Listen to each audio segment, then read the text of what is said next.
गरुड़ पुराण के अनुसार मृत्यु के बाद क्या होता है? मृत्यु जीवन का शाश्वत सत्य है। मृत्यु को लेकर कई लोगों के मन में अलग अलग धारणाएं होती हैं। अक्सर लोग ये सवाल करते हैं कि मृत्यु के समय कोई दिव्य दृष्टि मिलती है क्या?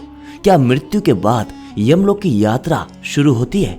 ये सब महज एक भ्रम है या फिर सच? लेकिन प्राचीन काल में भगवान विष्णु से भी उनके वाहन गरुड़ ने ये सारे सवाल किए थे। तत्पश्चात भगवान विष्णु ने गरुड़ पुराण के रूप में इन सभी के उत्तर दिए थे, जिसका पाठ मृत्यु के पश्चात किया जाता है। ऐसा इसलिए क्योंकि हिंदू शास्त्रों के अनुसार कहा जाता है कि गरुड़ पुराण के द्वारा भी आत्मा को इस संसार से मुक्ति मिलती है और वो निर्धारित स्थान की ओर प्रस्थान करती है। ऐसा माना जाता है कि अगर मौत के बाद गरुड़ पुराण पढ़ी जाए तो मृत व्यक्ति की आत्मा को शांति और धरती के बंधन से मुक्ति मिल जाती है। दोस्तों, गरुड़ पुराण के अनुसार धर्मराज या यमराज की नगरी यमलोक में प्रवेश के लिए हर दिशा में एक द्वार बना हुआ है। इन सभी द्वारों से मृत व्यक्ति की आत्माओं को यमलोक में प्रवेश मिलता है। कौन सी आत्मा किस द्वार से नगरी में प्रवेश करेगी, ये उसके कर्मों के आधार पर तय होता है। अगर अच्छे कर्म है तो उसको अच्छा द्वार मिलता है, अगर कर्म बुरे हैं तो द्वार भी बुरा होता है।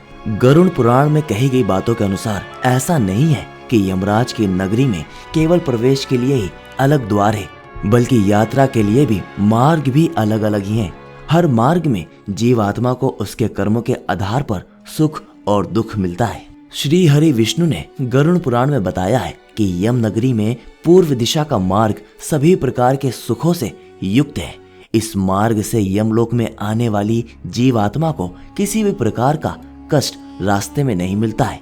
इसमें पेड़ों की छाया, शीतल जल की व्यवस्था, सुंदर बगीचे और दिव्य यान भी है। दोस्तों, ब्रह्म ऋषि, अच्छे राजा, न्यायप्रिय शासक, अपने ज्ञान से समाज का भला करने वाले, जीवन भर दूसरों की सहायता करने वाली पुण्य आत्माओं को पूर्व मार्ग से यमलोक में प्रवेश मिलता है।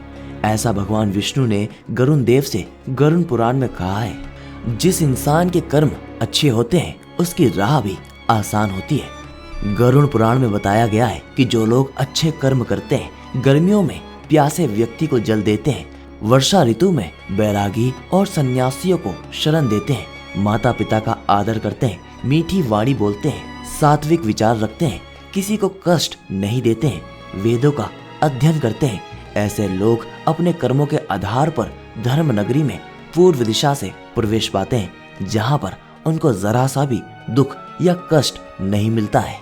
तो दोस्तों, जब तक जीवित हो तब तक अच्छे कर्म करते रहो। और अगर आपको हमारी ये वीडियो पसंद आई तो इसको लाइक करो, शेयर करो और हमारे चैनल को सब्सक्राइब करना ना भूलो।